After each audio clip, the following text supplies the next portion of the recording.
So I think the session would go on for 40 minutes. I'll not take anything more, right? The purpose of keeping this particular orientation is not to tell you to come and join, right? But to tell you that why somebody should choose anthropology. In the sense that one common doubt that most of us will have is, sir, some of the aspirants are engineering. Some of the aspirants are bio background. Some of the aspirants are mathematics background. Some of the aspirants are accountancy background, right? And some of the aspirants would have a miscellaneous background, in the sense maybe law. Now here majorly, when we look at the fundamental question of all of these candidates is, why should we join Anthro?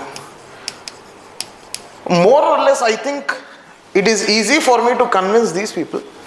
Why? Because they think anthropology is medical science and they think anthropology is more of bio. So when we look at the next 40 minutes, what am I going to do? The first thing that I would discuss is what constitutes anthropology, and let me be very clear that in the context of civil services examination, that means I'm keeping it extremely exam perspective, that I am not going to discuss about the academic anthropology, but I would discuss about exam perspective, what are we having in this. Then, why should somebody choose anthro? Right? So just because you're teaching or just because your optional is anthro, should we pick up anthro? No, right? No obligations at all that is imposed on you. It's your choice. Why should somebody pick up anthro? And in case if you pick up anthro, and in case you wish to join my class, right, what all will we be doing in the class? And towards this I would also tell you that we have something called a strategic revision program for anthropology, and I would tell you some basic understandings of what will we be doing as part of our course if you join anthropology at R.c.reddy IA Study Circle. Now keeping that, when we look at anthropology as such, I would say rather looking at or rather talking about the exam perspective, just say, I would start off saying that anthropology is as such very interesting. Why is it interesting? Because we fundamentally study about ourselves. In the sense, we look at three-dimensional analysis of a human being. One, the societal perspective. The other is the biological perspective. The other is the cultural perspective. When I look at the socio, bio and the cultural perspective of a man, I would see that is where the ambit of anthropology is going to lie. But if I have to look at the horizon of the subject, I would say that the subject does not stop here. But subject fundamentally also talk about what is the present understanding, what was the past understanding, and what can be the future perspective of these dimensions of man. In the sense that when I talk about the past perspectives, that is where we bring in the dimensions of archaeology, that is where we bring in the dimensions of primatology, that is where we bring in the dimensions of certain aspects in the context of forensics.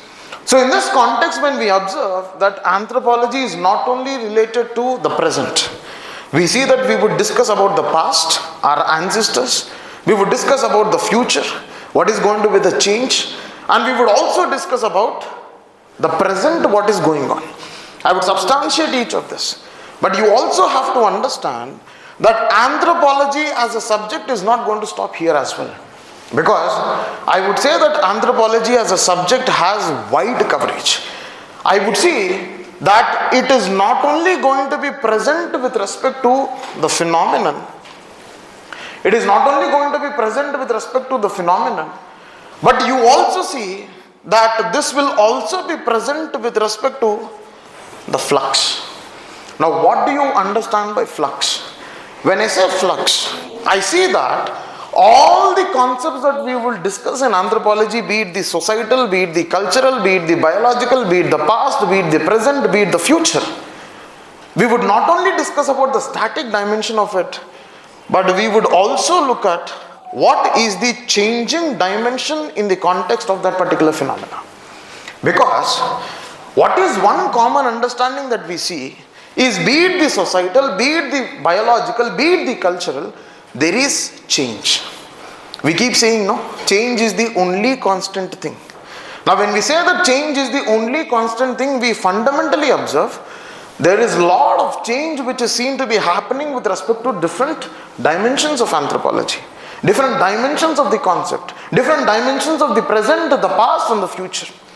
Now keeping that introductory remark on anthropology as a subject, when we look at what all will we be discussing in anthro, when we look at anthropology, majorly we know that any optional paper would have two papers. One is paper 1 and the other one is paper 2.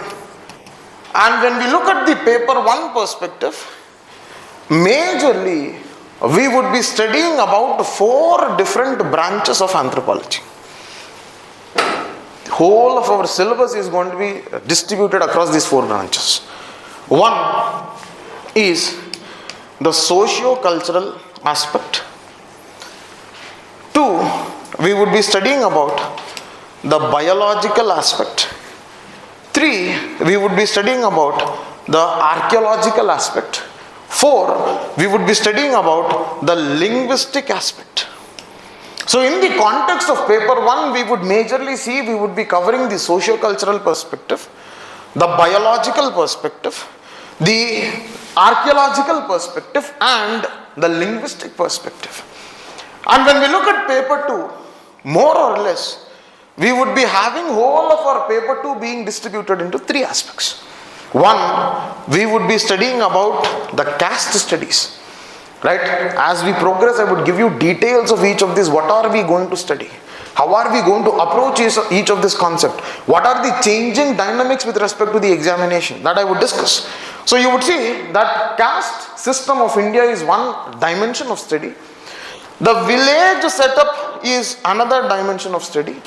And the third perspective that we would study as part of paper 2 is the tribal studies. We would be talking about the tribal societies, the tribal cultures, the tribal problems, the tribal dynamics and the tribal administration to a larger extent.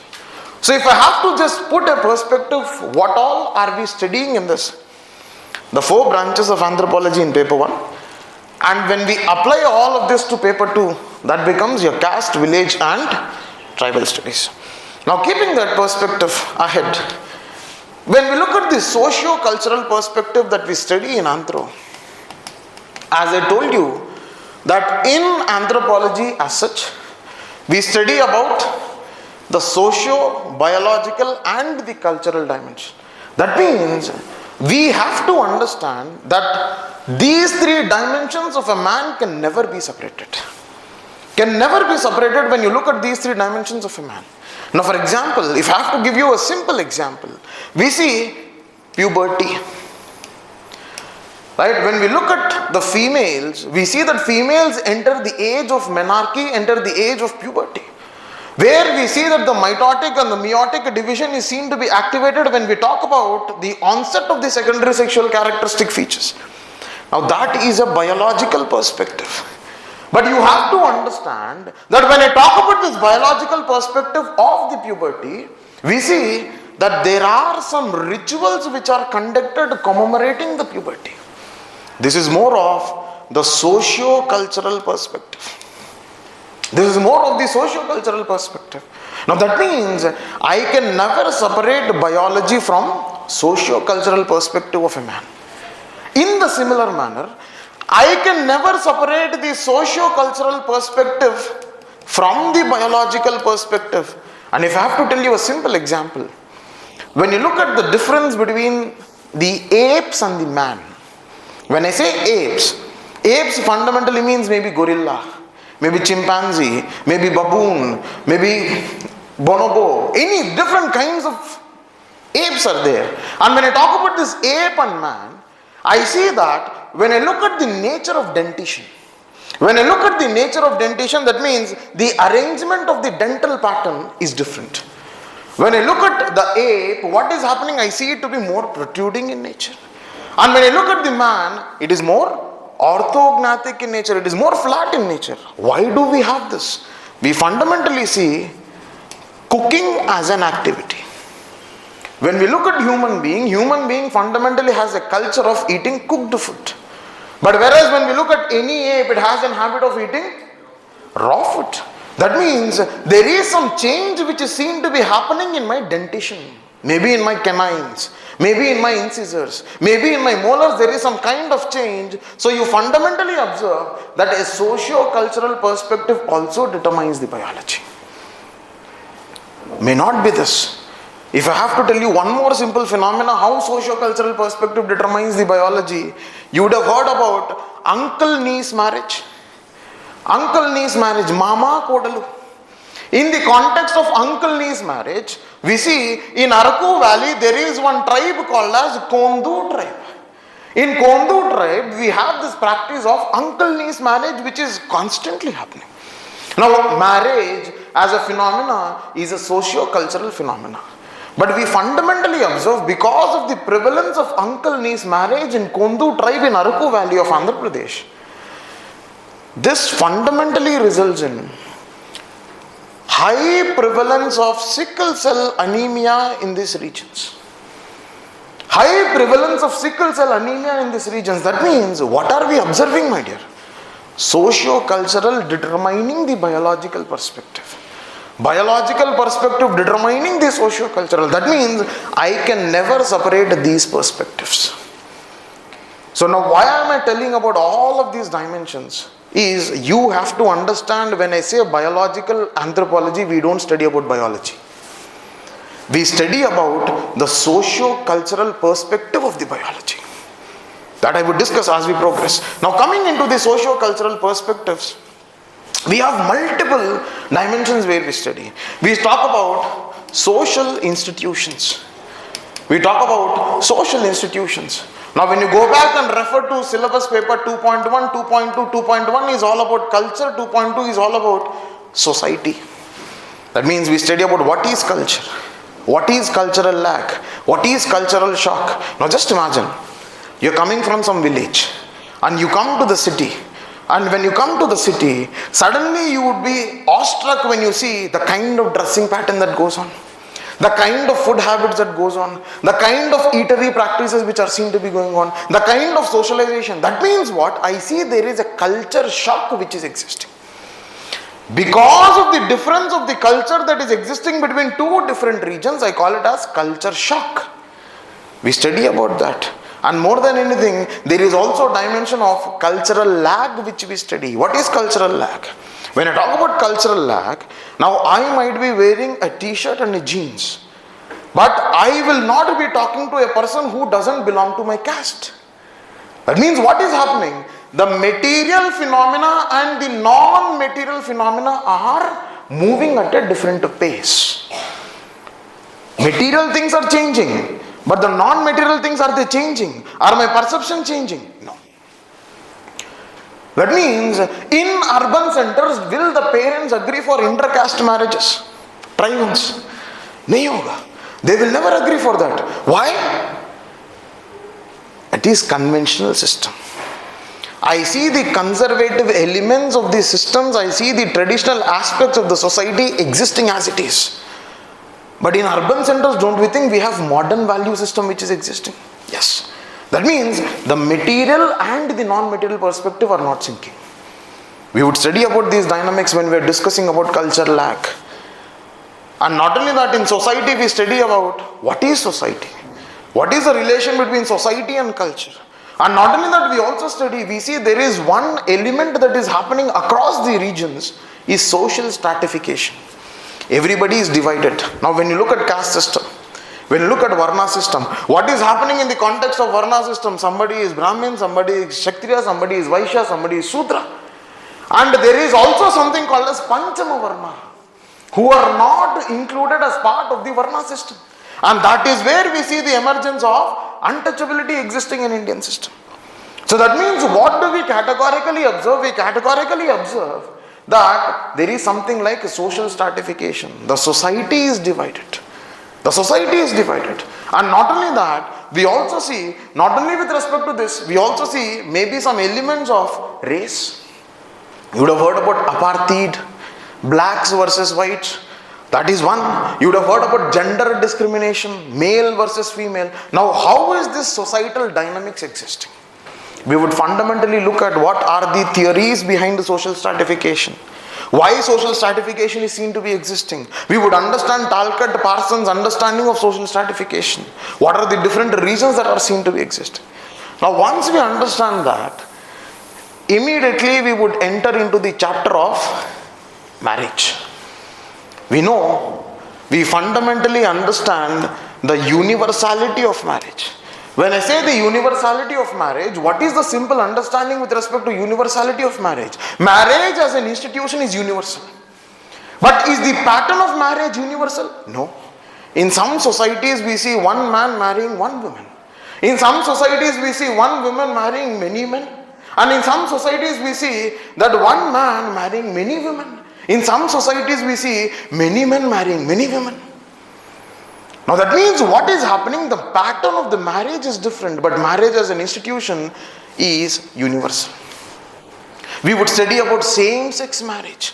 Now these days people are talking about same-sex marriage, people are talking about homosexuality, people are talking about section 377. But these systems have been existing from once upon a time.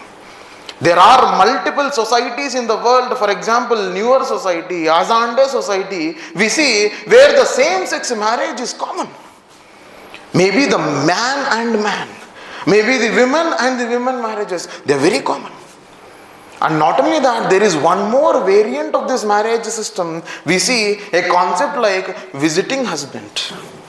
We see a concept like visiting husband. That means the sociological father is different, the biological father is different. And we observe these tendencies in Nair societies of Kerala. We observe these tendencies in Nair societies of Kerala where the sociological father is very different from the biological father.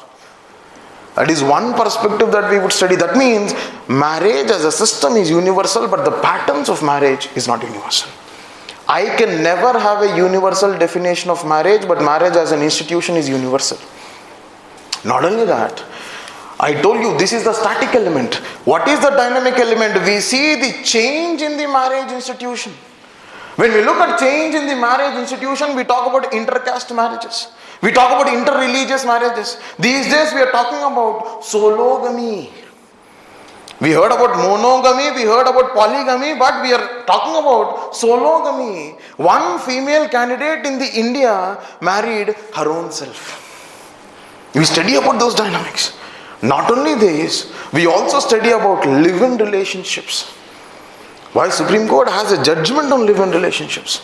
And in that context, in fact, UPSC asked live-in relationships in the perspective of marriage twice. It fundamentally means what? An anthropological understanding behind a live-in relationship. And what is the dimension in the context of live-in relationship? What is the dimension with respect to extramarital affairs? What is going on? What is seen to be on a rise in the context of Indian society? Why these tendencies? There is one beautiful concept which is substantiating this dimension called as fluid love. Love continues to flow.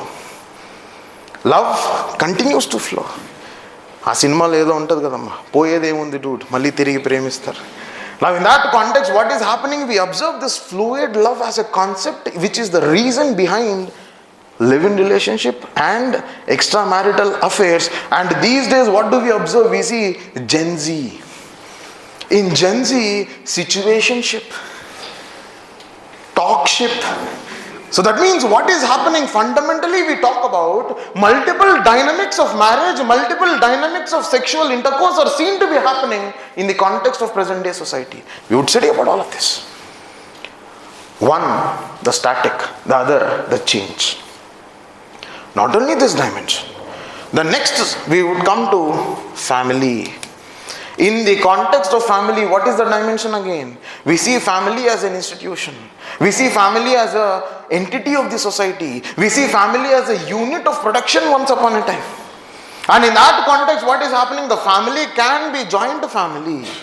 The family can be nuclear family. The family can be extended family. Now when we look at the present day change which is seen to be happening, you observe decline in the joint family, increase in the nuclear family, increase in the extended family. Why? Because in rural areas alone still we have some episodes and incidents of joint family. But whereas when we look at the urban centers, most of the family systems are where? Most of the family systems are nuclear families. But now we see there is an emerging concept called as extended families. You would have heard about kitty parties. Now what is a kitty party? Kitty party is a kind of societal mechanism to build the relations.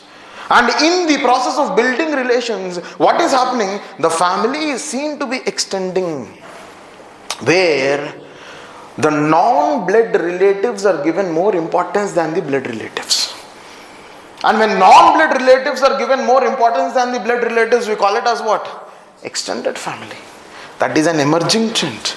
And what is another emerging trend? When we look at the dimensions of marriage, we see one peculiar trend is observed: increasing divorce rates. When we look at increasing divorce rates, what is happening in the context of increasing divorce rates? Because of which single parent families are increasing. Single parent families are increasing, single parent families are on a rise. Why? Because of marriage of institution, or marriage as an institution is seen to be changing. And in this chapter we would study about impact of feminization, impact of feminism, impact of urbanization, impact of industrialization on Indian families, or in general on families. Now why? Because one of the feminist perspectives, they say family is a mechanism to exploit women. Family is a mechanism to exploit women. Somebody says family is a mechanism to reinforce the secondary status of women in the society. In the name of domestic love, women are being exploited. That is the feminist perspective that is given in the context of marriage. We would look at those perspectives. And once we study this, we study about kinship, where in the context of kinship, what happens? We study how is the kin and the non-kin being related. What is the descent?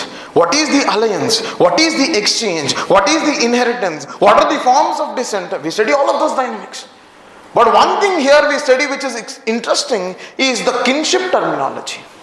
When I talk about this kinship terminology, fundamentally you talk about what? I see either it is classificatory or descriptive. When I say classificatory, for example, for in common, everybody is aunt, everybody is uncle, irrespective whether they are related by blood or non-blood. But when I say descriptive, in the context of descriptive, atta, pinni, peddamma, chinnamma, all of these are what? Descriptive, where each relation has its own name.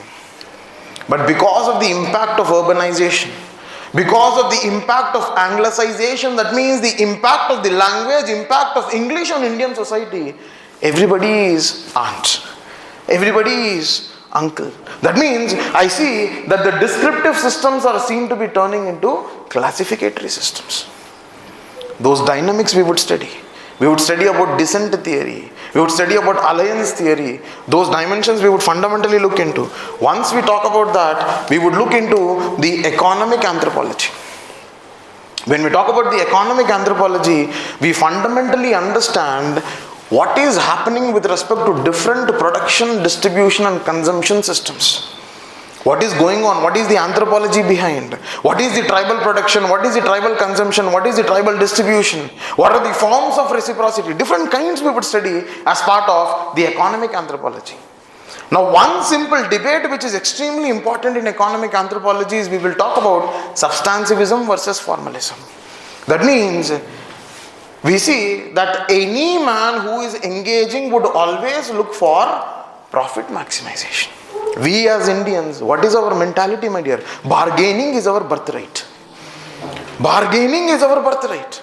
And irrespective whether you go to an Apple iPhone showroom also, भैया थोड़ा कम दे दो, थोड़ा कम करो, कुछ concession नहीं है क्या इसमें? So that means what? We fundamentally observe any human tendency will have profit maximization.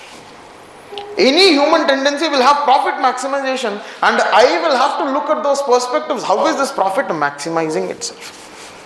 So one perspective is we would look at economic. Then we would talk about the political anthropology. We would look at different political systems. We would look at how is this political dimension existing. And we would also discuss what is power, authority and legitimacy. We would study about different approaches to power. We would study about different approaches to authority. We would study about different approaches to legitimacy. When I say power is all about what? Ability to influence. Ability to influence, that is power. What is legitimacy? Responsible. What is legitimacy? Responsible and derived from an official source. And when I say that legitimate usage of power is nothing but authority. We would discuss about those different perspectives. How is the political system existing in the dimensions of the tribal societies? How is the political systems existing and what is the evolution of political system? Once upon a time, we were what? We were stateless. But now today we are state societies. Stateless means there is no head, there is no order. It was the rule of jungle. It was jungle, it was the law of the jungle. And in that context we were seeing what all systems of political theories were existing and how the political systems were present. Now we would see that what is the kind of evidence system that is existing, what is the kind of justice system that is existing. In some societies they say that if an individual, if they want to test the innocence of an individual, they say that the individual is supposed to consume the poison. If the person dies, then the person is pleaded guilty. If the person is still alive after consuming the poison, the person is innocent. And somebody is pushed from a mountain, and if the person experiences injuries and dies, then he is guilty. If the person is still alive, then the person is innocent. That means we would fundamentally look at the primitive justice systems. How is the primitive justice system that was existing? From this primitive justice system, how have we been moving around? That is one fundamental dimension that we would study in the context of the political systems. That is one understanding with respect to the political anthropology. And a very, very interesting part that we would study is about religion. How did the religion emerge? What are the evolutionary perspectives? What are the functions of religion? Most of us know what is the biggest function of religion, my dear? It is purely before exam. Everybody gets extremely religious before exam and before result. Definitely you would realize that when you give your UPSC mains just before the result. Recently we had the mains result coming out. Many of my students were in a pilgrimage before the result. I have never seen them going to temple in last 3 years. But they were on a pilgrimage. Why? Because religion has a function to minimize the anxiety. Religion has a function to determine, to understand, to comprehend the uncertain elements. I know my UPSC mains result might be uncertain. To calm down, to reduce my uncertainty, the function of religion will come in. We would study those perspectives, the functionalist perspective, the psychological perspective, the evolutionary perspective. All of those dimensions are seen in religion, static part. But what is the dynamic part? Don't you think religion is seen to be more secularized these days? Secularization of religion. What do you mean by secularization of religion? Religious activities need not be performed only around the sacred elements, but they can also be performed among common elements. Like what? Don't you think now Pushpa 2 was released? Now before this Pushpa 2 release, the cutout of the hero was put. And what people were doing? They were performing all kind of religious activities to that person. That means what is happening, my dear? Secularization of religion. I see that it need not be the sacred element which is determining the power, which is determining the authority, which is determining or which is attracting. I can also see some profane. I can also see some mundane. I can also see some common entities deriving power. Don't you think cricket is a religion in India? Football is a religion in Europe? Yes. Yes or no? Yes. Now that means what? I see the religion as a phenomenon is seen to be shifting from sacred to profane. Sacred to profane. Now that means, what am I observing? Religion as an entity, religion as an institution is changing. Now once upon a time, what used to happen, my dear, if you were supposed to visit any religious place, be it in the context of Christianity, be it in the context of Islam, or be it in the context of Hinduism, you were supposed to have a dress code. But now, we don't need a dress code. We don't have a dress code. That means the secular aspect of the religion is seen to be increasing. We would study about those perspectives. Then from there we would study about the aspects of the anthropological theories, which is extremely important section. In fact, I would start my sessions with theories. It would talk about all of these theories are centered around how did the culture evolve.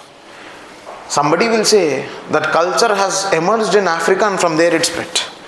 Somebody will say culture is seen to be emerging in a layer by layer approach. Somebody will say culture has emerged because environment forced it to emerge. Somebody will say culture has emerged because we have energy to emerge. And one perspective says that no two cultures can be compared. No two cultures can be compared. Why? Because every culture that is seen to be existing has a different history. And that is what we call it as historical particularism. Every culture has a particular history. When every culture has a particular history, no two cultures can be compared. When no two cultures can be compared, I call it as cultural relativism in 2.1. Every culture is relative. Sir, how will you apply these dimensions? Don't you think the most of the communal conflicts that are existing in the context of India is purely because we are not understanding that the two cultures are different? The day you understand that the two cultures are different, automatically what is going to happen? We would have a harmony, a religious harmony which is seen to be existing. So that is one very, very important dimension which has to be remembered in the context of the 6th chapter. So this is all we would study as part of the socio-cultural perspective. Then from there, we would slowly move towards the linguistic perspective. In the context of the linguistic perspective, we would study about language. We know language is extremely important medium of expression. It is medium of exchange. It is medium of connect. It is medium of preservation. It is medium of promotion. It is fundamentally a medium to portray the culture of a particular region. And language speaks loudly about what is the existing cultural systems. Now when I tell you one simple example about this, in most of the cases, whenever we refer in India, we refer it to he. Why? Because Indian culture is a patriarchal mindset. That is the fundamental understanding, because language reflects the culture. Language reflects the culture. And when language is seen to be reflecting culture, automatically what is happening, my dear? When I have excessive usage of male-centric terminology, it fundamentally talks about patriarchal mindset. That is why recently Supreme Court came up with certain guidelines and it talked about gender neutral terminology. Gender neutral terminology in its court proceedings. That means if I am referring he, it has to be referred along with she. Equal representation. Language reflects culture. When I look at Japanese culture, when I look at Japanese culture, we fundamentally observe that women have equal representation. And not only this dimension, you also have to understand that language plays a very, very important role with respect to the societal aspect. Now, in this particular chapter, that is 7th chapter of Linguistic Anthropology, we study about origin of language. How did the language origin? Bow theory, poo theory, divination theory, multiple theories are there, beautiful theories. And somebody will say it has originated because there is some genetic change which has occurred in the human being. They talk about FOXP2 gene. That is the reason for the emergence of language. Somebody will say that there is a language acquisition device which is inherently incorporated in our brain. So we would look at the biological dimension. We would look at the cultural dimension. We would look at the divine origin dimension of language. And from there we will talk about how language is influencing culture and how culture is influencing language.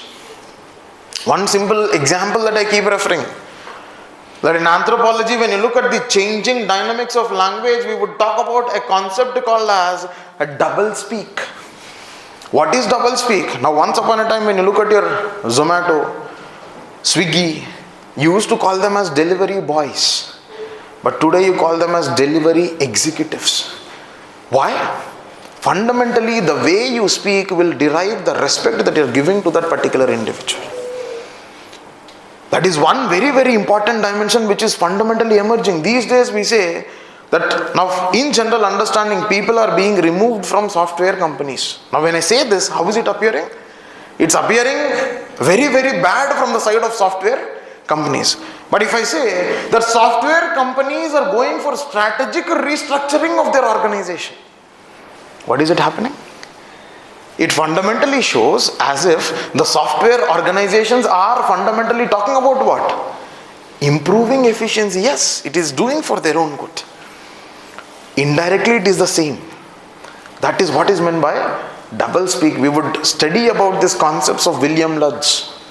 We would study about these dynamics in the context of linguistic anthropology, where we talk about linguistic determinism, Sapir-Whorf hypothesis. We would look at these dimensions, and we would also look at the tribal languages. We would look at something called as extinct language or endangered languages. We see over 200 plus languages have been extinct.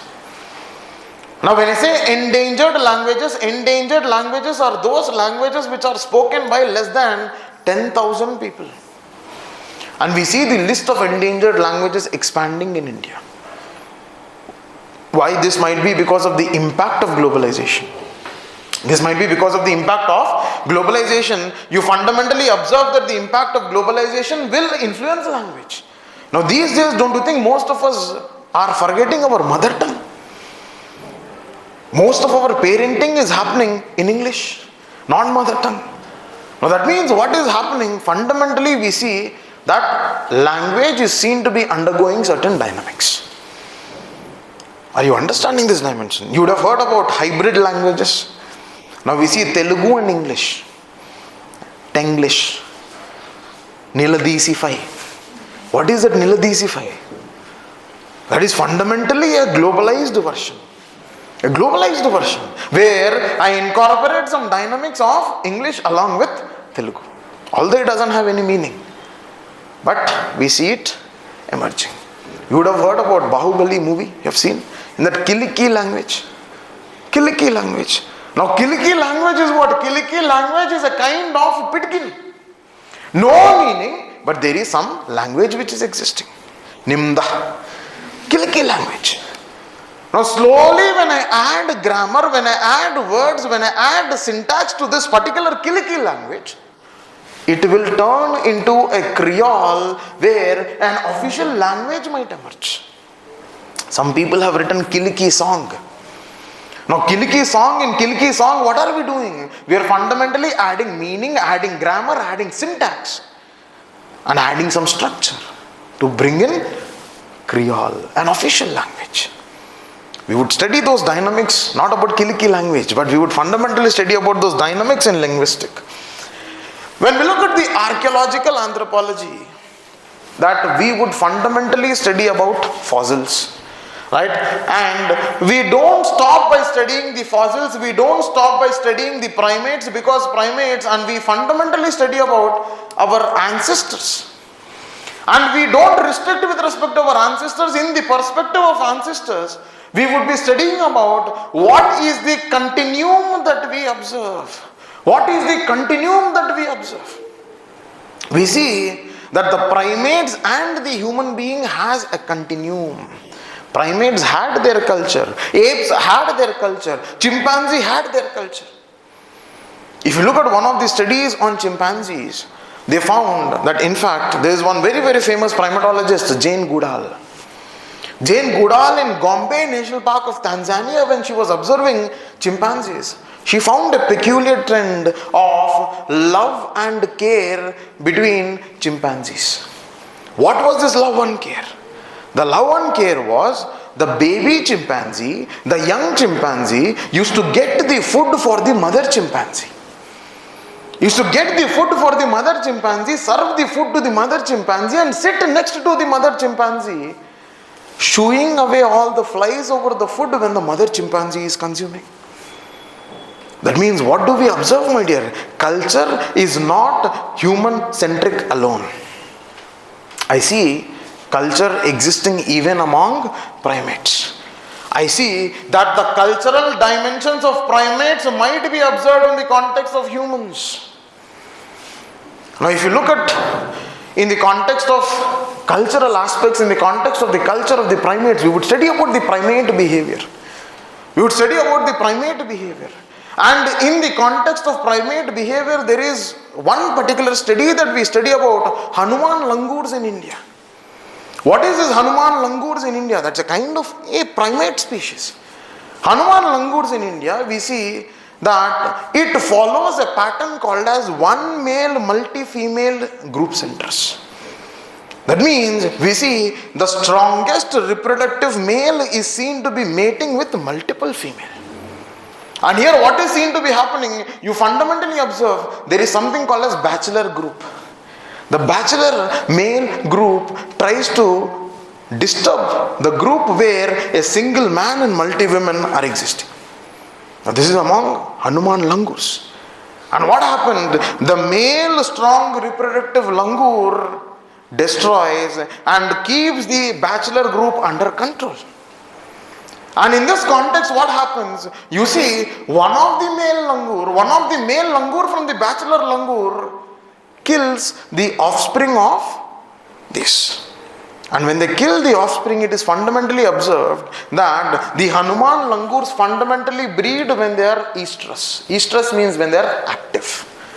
They are active, they are receptive for a sexual intercourse.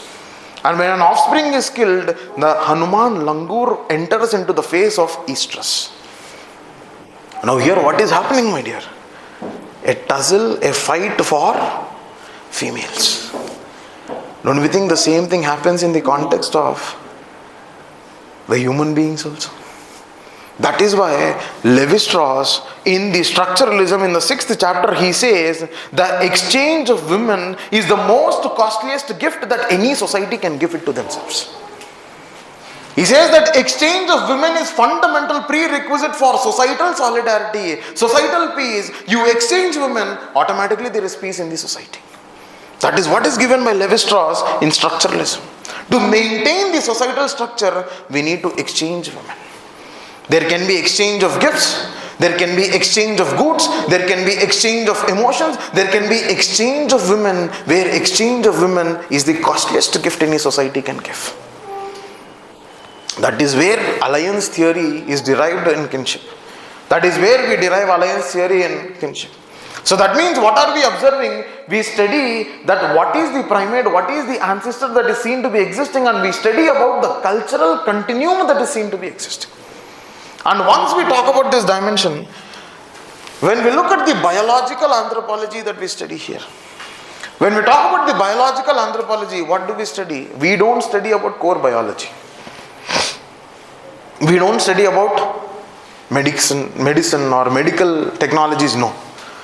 We don't study about some complex systems, digestive system, respiratory system, excretory system, endocrinal system. We are not studying about those. All the biology that we study is only some small things about cell and DNA. That's it. Which is very, very simple. Cell is the basic unit. And we don't study in detail about cell. The major center studies will be regarding around DNA. That means the genetic dimensions. And we don't restrict ourselves to this genetic dimension, but we fundamentally observe that how is this genetics being determined by certain socio-cultural phenomena which is seen to be existing. Certain socio-cultural phenomena which is seen to be existing. That means we study biology not as core biology, but we study the socio-cultural perspective of biology. We study the socio-cultural perspective of biology. When we are studying the socio-cultural perspective of biology, automatically what happens? that we are not studying biology, we are understanding the background of the society and the culture in the context of what? Biological systems. We'll study about forensic sciences. We'll study some aspects of criminology. We would study some basic dimensions with respect to genetic counseling, chromosomal abnormalities. All those are very, very basic. Those are extremely interesting. Now, when you look at 9.7, which is ecological anthropology, now suddenly, now I'm sweating. Now this is a kind of adaptive mechanism that I see my body is trying to regain homeostasis condition. And that we study what is the anthropology behind such adaptations. Now it is winter. When you go on sleep, half of the time we are busy shivering. Right? And we fundamentally see shivering is an adaptive mechanism for the body to regain its homeostasis condition. That means we study that there is an anthropological perspective behind these changes. Behind these changes. So in that context, we fundamentally observe what is seen to be happening over a period of time. All this we fundamentally study in the context of biology. Biological systems. Now once we understand this perspective, we would apply these dimensions of socio-cultural, the archaeological, the linguistics and the biological systems to the India. This is where we study about paper 2, and paper 2 will be taught to you by Nadeem Hasnain sir. Right? Hope you know what is the stature of this person who teaches you paper 2. Right? He is a core anthropologist in fact. And he has written 6 books, and whose books are maximum referred by many people in India for anthropology. And everybody who is having anthropology as optional will definitely have this individual's books. So in that context, you see, you will be learning the subject from this person. In the context of India, you see 3 dimensions. One with respect to the caste, one with respect to villages, one with respect to the tribal systems. When you look at caste system, don't you think the caste system is changing now? Once upon a time, caste was a rigid system. But now we see that caste system has been changing. We will study about number of multiple concepts like backward, forwards and forward, backwards. What is this concept of backward, forwards and forward, backwards? When I say that the society is divided into 2 or multiple other aspects. These are the forward people and these are the backward people. But in the forward people, I have some backwards to be existing. And in the backward people, I have some forwards who are existing. And when we observe this forward backwards and backward forwards, that is where we see the demand of reservation going on, where these people demand for reservation of this section. You would have heard about Kapus demanding for OBC. You would have heard about Patidars demanding. You would have heard about Jats demanding. You would have heard about Gujars demanding. You would have heard about Marathas demanding for OBC. That is majorly seen in the context of backward forwards and forward backwards. You would study about Dalit assertion movements. You would study about Dalit capitalism. You would study about Dalit Panther movements. You would fundamentally study about multiple tribal movements which have been happening. Now when you look at this Manipur issue which is going on, Manipur issue is fundamentally an intersectionality of 2 different concepts. One is the conflict of ethnicity. One is the conflict of ethnicity where people belonging to 2 different tribal groups. And one is the conflict of religion, communalism. That is where you study in the 9th chapter of your 2nd paper. So you fundamentally have to understand that is a problem of intersectionality which is seen to be existing. That's a problem of intersectionality which is seen to be existing. So you observe that you would apply all of those things which you studied in paper 1 to paper 2 in the context of caste, village, tribes. Don't you think the Indian village system is also changing?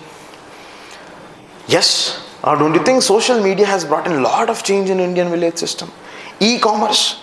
Now somewhere in the remote village you're sitting and ordering on Amazon.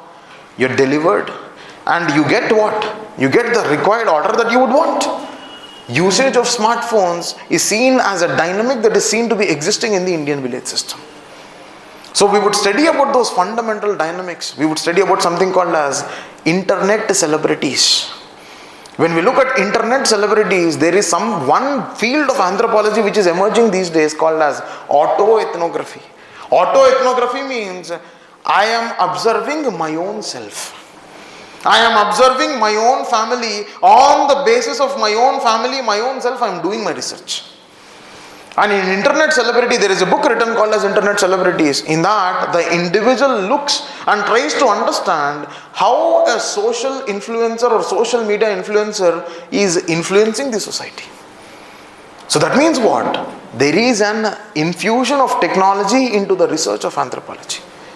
And the multiple ways of research we study in 8th chapter of paper 1. So this is what is the overall perspective that you study with respect to anthropology. The second section, why should you choose anthro? Very simple. My fundamental debate is it is interesting. I think whatever we discussed so far is interesting. This is just a icing on the cake. There is a lot of cream which is left behind that we would have to see. It's just definitely interesting. And definitely anthropology as a subject will expand your horizon of understanding. Why should you choose anthropology? Because it has a lot of convergence with general studies. It has convergence with GS1 in the context of society. It has convergence with GS2 in the context of governance and social justice. It has convergence in the context of GS3 with respect to science and technology, with respect to environment. And it has convergence with respect to GS4. Some principles would be studied here. So that means I see that when I study anthropology as an optional, I have convergence. So that means I would be getting more if I study one particular subject. The third dimension that I would say, why should you choose anthropology? Because of its performance in the exam. I would say this is the most important dimension. I don't say other optionals are bad, but I only say anthropology is much better. Right? I'm not telling other optionals are bad. Anthropology is better. Why is it better? It is performing well. Why is it performing well? Anthropology is very objective. I don't have much interpretations in the subject. And whatever interpretations that are present, I would teach you in the class. I would teach you the static part, I would teach you the dynamic part, I would teach you the application part, I would teach you the current affairs centered around that particular concept. So automatically what is happening? There is no interpretation, because if it is chromosomal abnormalities, it is chromosomal abnormalities. I don't need to interpret anything there. If it is Homo erectus, it is Homo erectus. If it is primate behavior, it is primate behavior. If it is talking about marriage and the universality of marriage, it is universality of marriage. I don't need to read between the lines in anthropology. All that I will have to do is study the syllabus, understand the syllabus, attend the classes, finish the business. That is, which is extremely important with respect to objective. It is objective. Right? And more than anything, I would say scoring 250 in anthropology is very much doable. Why very much doable? I always see that in anthropology, when I'm going to begin my classes, I would begin my classes by giving you an analysis of PYQs of anthropology.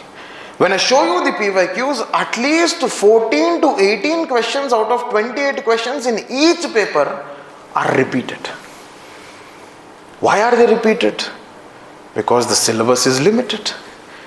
In chromosomal abnormalities, only 2 questions. Numerical abnormalities. When examiner is bored of numerical abnormalities, he would go for structural abnormalities. That's it. Genetic load, only 1, no other dimension. So that means what? I see there is limited scope for the examiner to question. In that context, I would find number of repetitions to be happening in the exam. Performance. And more than anything, why should you choose anthropology here in the context of examination? Is not only it is interesting, not only it is having a lot of convergence, not only it is with respect to performance, I would expand my horizon of understanding. For me, tomorrow, maybe in the context of your friend's marriage, if the parents are not agreeing for love marriage, then you would immediately come into the perspective of talking about caste system, the rigidity of caste system, the societal stratification that is existing. You would understand better why people are not accepting for intercaste marriages. That means what? The general society is more comprehensible to you if you understand anthropology. If a tribal woman is exploited, why are they exploited? What is happening? What is the rationality behind? What has the British done? What are the existing legislations? What kind of administration should you do? That means what? Comprehending my society is very easy. When my society becomes easy, automatically what, my dear? The administration is extremely easy, because administration is all about contextualizing your knowledge on the basis of the understandings of the society. And tomorrow I can definitely tell you that you will be a better administrator with anthropology. Because at the end of the day, what is our business? Our business is to be an administrator. We are not here to do research in anthro. I would never allow you to do research in anthro. If you want to do research in anthro, finish the exam, get into service, write a thesis. No issues at all. But for us, scoring is extremely important. What do we do at this, and what do I do, and what do R.c.reddy IA Study Circle does with anthropology? First thing, we would have classes covering every topic. Every topic means I will show you what all topics are covered after every chapter, and all the topics will be ticked in front of you. One. The second, a detailed class notes. Dictations would go on with respect to class notes, and whatever is supposed to be written, I would be dictating in the class. Next, we would also see we have value additions. Every chapter will have the necessary value addition being made from the contemporary studies. You need not refer anything from outside. Whatever is going on, whatever is the current affairs, whatever are the contemporary studies will be incorporated with the topic itself. We would be having solutions for PYQs. All the PYQs from 2013 till 2024. Right? You can use them. You can sit down and write your answers as well. Right? If you want to look at the quality of them, you have 2024 document which is openly available. You can look at the quality of it. Right? So that is PYQs. Then we have the tests which are incorporated in the course. Right? We have tests. On an average, we would be having 8 to 10 tests which are present for anthropology, where you need not again subscribe for test series. You can incorporate them. And all of these tests will be evaluated by whom? By me. Right? I will only be evaluating. I don't have a personal assistant to evaluate, because I am fit and fine. So, only thing that is present there is I will have some time, I will take some time, one-to-one evaluation will go on spot. I will not evaluate in my room, get papers and distribute at your face. No. We would have one-to-one evaluation, where at each question I will indicate what is the mistake that is going on. So you see, the tests which will be conducted, which will be done according to certain sections of the anthropology. Now once we do all of this, then after your prelims examination and before mains examination, after your prelims examination, before mains examination, we have a program called as Strategic Revision Program for Anthropology. And if I have to tell you, right, 2024 Strategic Revision Program of Anthropology was the first season. We have 5 people giving interview from that program. Those who are part of Strategic Revision Program. In Strategic Revision Program, paper 1 and paper 2 will be handled by me. That is after prelims examination, but before the mains, which will go on for roughly 20-25 classes. We have 5 candidates giving interview this year. So this is what we are going to do as part of anthropology. More than anything, this is extremely important, because this would be given from 5 to 6 different sources. and no topic will be left, no question will be new to you in the exam. That I can tell you with conviction and with my experience of my own notes, which provided me ample advantage in anthropology. And if I have to tell you, sir, how were you able to give multiple interviews? My only go-to was anthropology. I was able to give multiple interviews because my option was anthropology, and anthropology favored me always. Why anthropology favored me always? Because my notes was very, very strong and consolidated.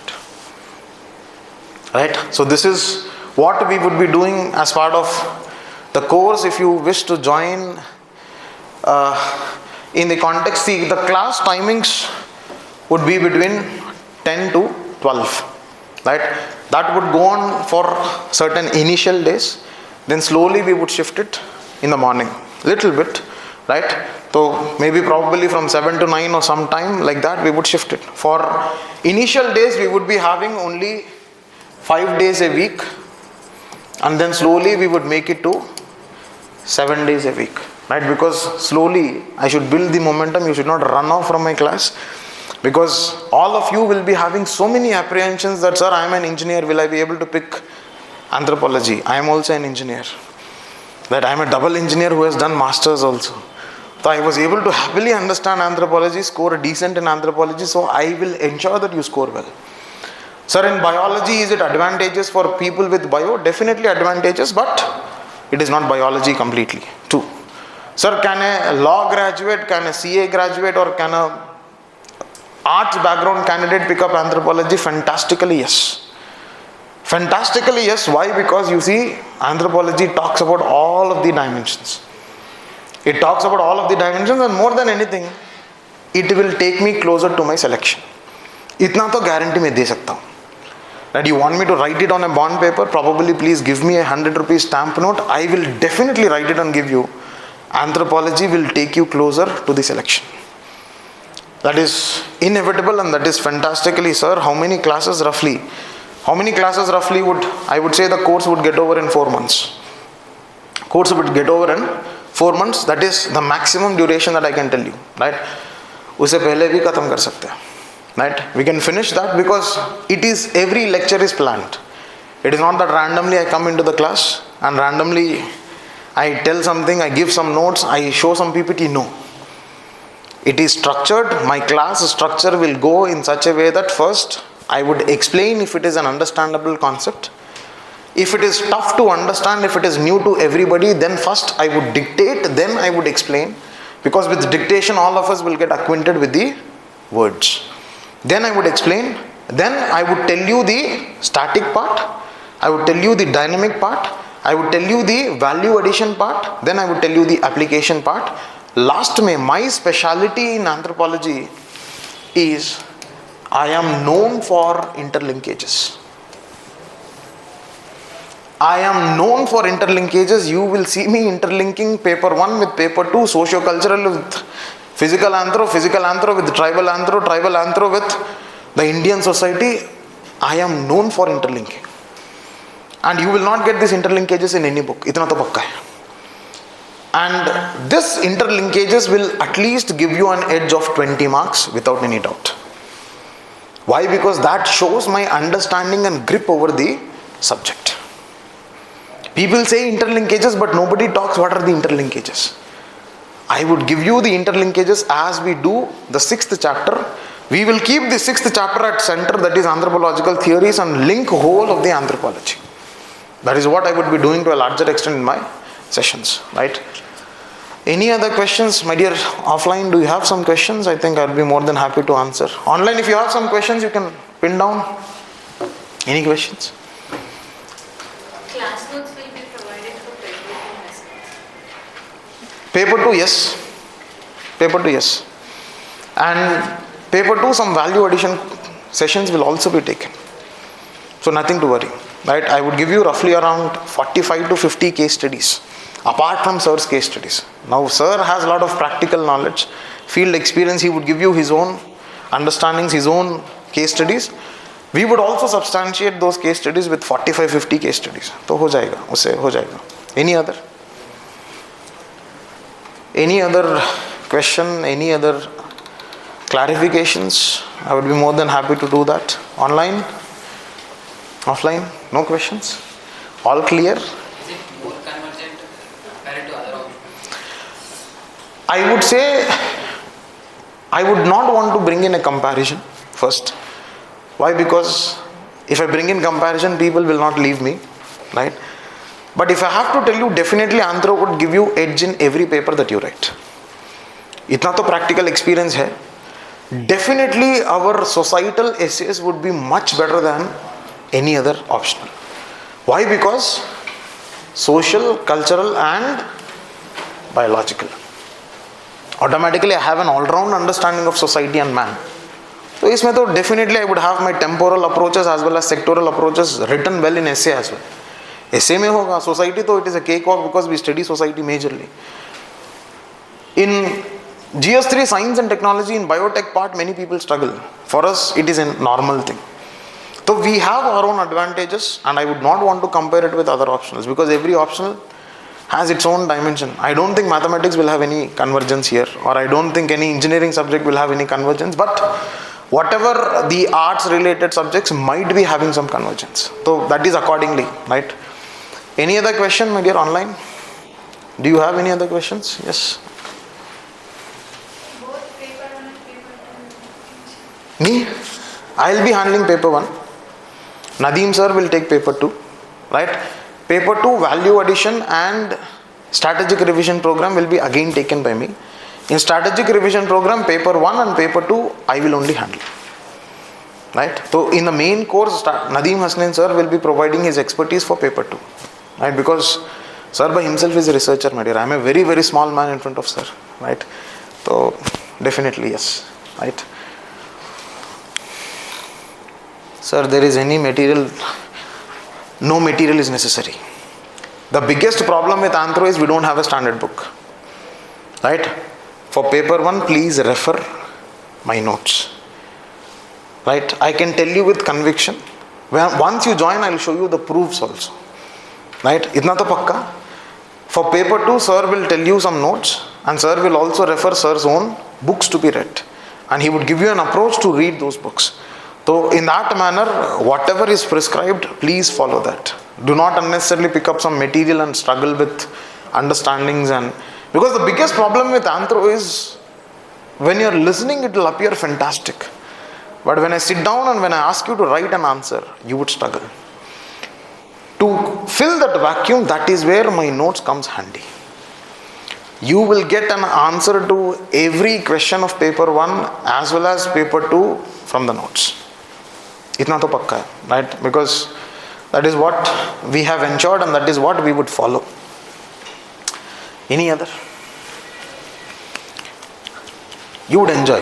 Itna to pakka hai, right? Because anthropology is such a lively subject, right? And we would crisscross each other and we would learn number of dynamics. Now all of our parents will be telling samajam etu potundo. We would fundamentally understand etu potundo. And we would fundamentally bring back and bring in a new perspective to that particular neo-normal setup in the society. Right? Sir, how come you have expertise in both geography and anthropology? Right? How come you have expertise in geography and anthropology? My simple answer would be, right? Anthropology is my biological mother and geography is my sociological mother. Right? Right? Geography I gained expertise over teaching. Anthropology I gained expertise over writing. So my option is anthro, but I teach geography because that is the first subject which I started my teaching career with. So I don't want to leave my first love.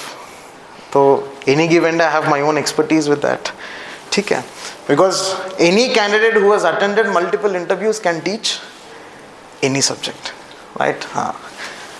ठीक है, sir, does institute give us notes or we should prepare? You don't need to prepare any notes.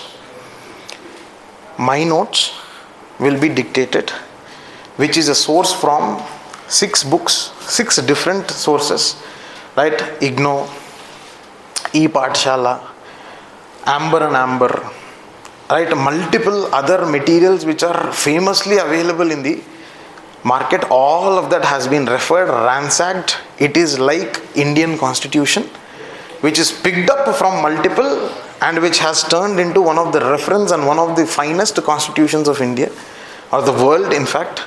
That is, ransacking process has been done and it is all sorted. So you don't need to struggle with making of your own notes. इतना तो guarantee दे सकता हूँ कि you don't have to think about anthropology notes provided you attended my class. Right? इतना तो पक्का है. उसमें तो there's no exaggeration, there's no pinky promise which is provided there. So definitely it is. Any other question? You don't have any questions? Online people are bombarding with questions. Is everything clear or everything clear? Right? So any other questions? Right? If you have, you can type down. I think if you don't have any other question, I think we can end the session maybe. Right? Online with your permission. If your questions are done, maybe we can end. If you don't have any questions, we can. So previous year's questions for every section, you will be dealing with that previous year question? Yes. They will be provided as a soft copy to you. Yes. And I will also deal them in the class. And most of our tests would fundamentally based on PYQs along with the existing dynamics. That is the maximum area of variation. For example, this year in paper 2 we had question on climate change in anthro. इसका मतलब थोड़ा dynamism that I would bring in. That dimension I will take care. Right? Do we get a schedule for the classes? That will be intimated according to you. If I have to tell you on the first class, I will tell you what is the order of chapters that I will be dealing with. Right? So that is exclusively my IPR.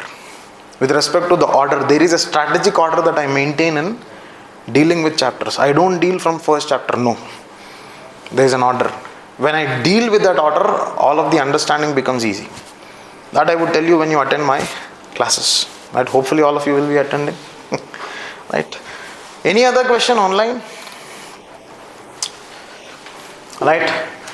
I think if there is no other question, I think that's it from my side. Right? Hope to see all of you on 18th December. Right? We would be starting our sessions at 18th December and we would indicate the timings accordingly for those who have joined the course. Right? So that is it from my side, my dear. Online. Thank you.